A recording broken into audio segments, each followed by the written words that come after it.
بسم الله الرحمن الرحيم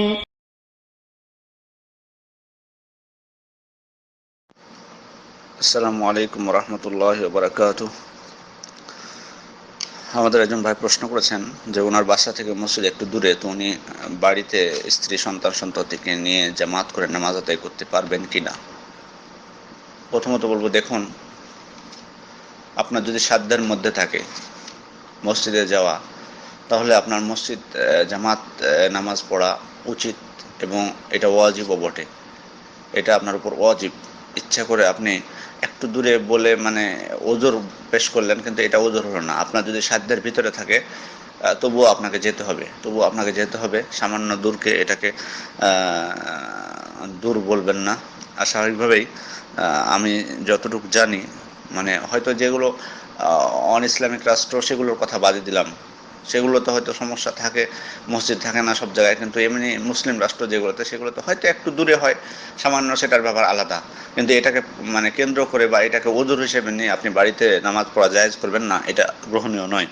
অতএব, এবং আপনি আপনার প্রশ্নের মধ্যে একটু দূরে বলেছেন, যে কারণে বোঝা যাচ্ছে যে খুব একটা বেশি দূরে না।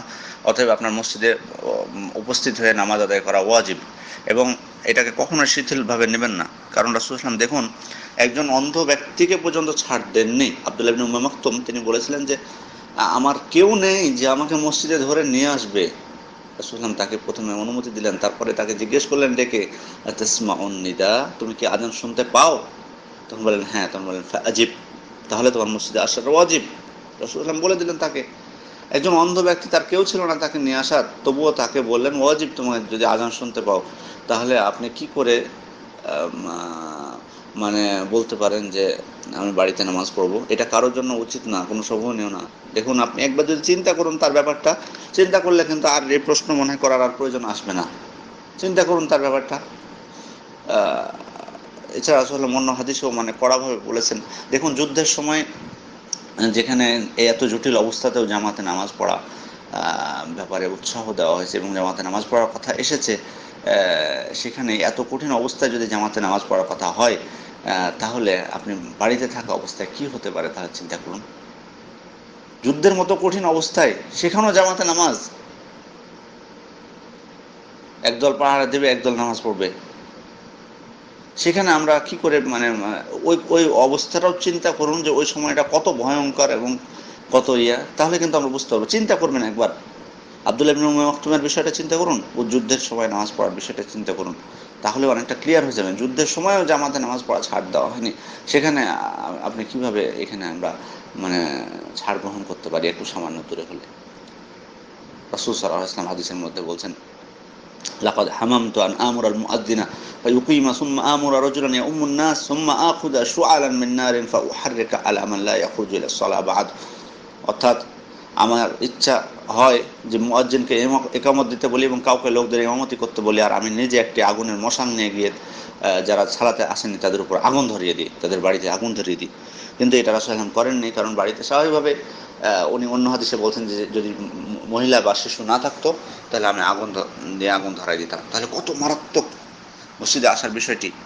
তাহলে রাসূল সাল্লাল্লাহু আলাইহি ওয়াসাল্লাম, দেখুন, এই হাদিসটা যদি আমরা চিন্তা করি, রাসূল সাল্লাল্লাহু আলাইহি ওয়াসাল্লাম কিন্তু মানে যে জানতেন যে হতে পারে তারা বাড়িতে জামাত করে নামাজ পড়তেছে, হতে তো পারে যে তারা বাড়িতে জামাত করে নামাজ পড়তেছে, কিন্তু তারপরেও তো তিনি এটা বলেননি যে যারা একাকী পড়ছে তাদের বাড়িতে আগুন ধরাবো, বরং সকলে যারা মসজিদে আসেনি তাদের ক্ষেত্রে তিনি বলেছিলেন। সুতরাং জামাত করে পড়লে যে বাড়িতে পড়লে যে আপনি রক্ষা পেয়ে গেলেন, না, এটা না, কিন্তু এটা না।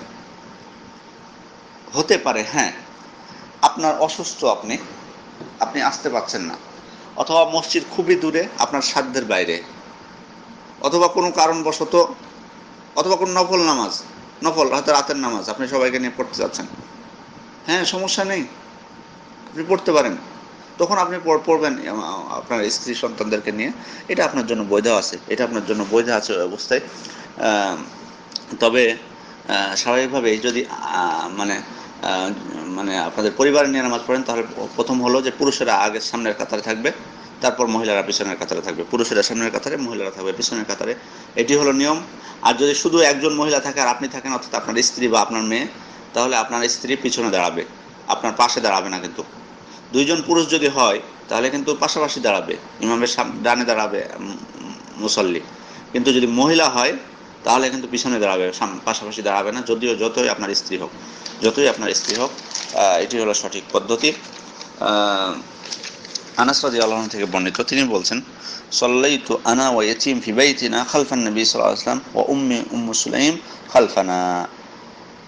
অর্থাৎ আমি এবং একজন এতিম আমাদের ঘরে রাসূলুল্লাহ সাল্লাল্লাহু আলাইহি ওয়াসাল্লামের পিছনে নামাজ আদায় করেছিলাম, এবং আমাদের পিছনে আমার মা উম্মে সুলাইম তিনিও দাঁড়িয়েছিলেন নামাজে।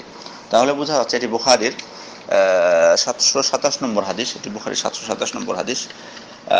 আর যে হাদিসটির কথা আপনাদেরকে বলেছি যে রাসূলুল্লাহ আগুন ধরিয়ে দিতে চেয়েছিলেন, সেটা হলো বুখারীর 657 নম্বর হাদিস। আরও অন্যান্য হাদিসের গ্রন্থেও আছে। তো স্বাভাবিকভাবে সেজন্য আমি আবারও অনুরোধ করতেছি, বিষয়টিকে শিথিলভাবে কেউ নেবেন না। হ্যাঁ, আপনার যদি ওজর থাকে, মসজিদ খুবই দূরে হয় অথবা অসুস্থ হন, তখন আপনি বাড়িতে সবাইকে নিয়ে সালাত আদায় করতে পারেন, যে পদ্ধতি আমি আপনাদেরকে বললাম।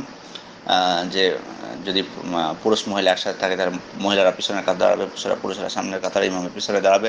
আর যদি দুইজন পুরুষ থাকে তাহলে পাশাপাশি দাঁড়াবে ইমামের সাথেই ডান দিকে। আর যদি একজন পুরুষ একজন মহিলা থাকে তাহলে মহিলা, আপনার স্ত্রী হোক বা যে হোক, আপনার পিছনে দাঁড়াবে। আসসালামু আলাইকুম ওয়া রাহমাতুল্লাহি ওয়া বারাকাতুহু।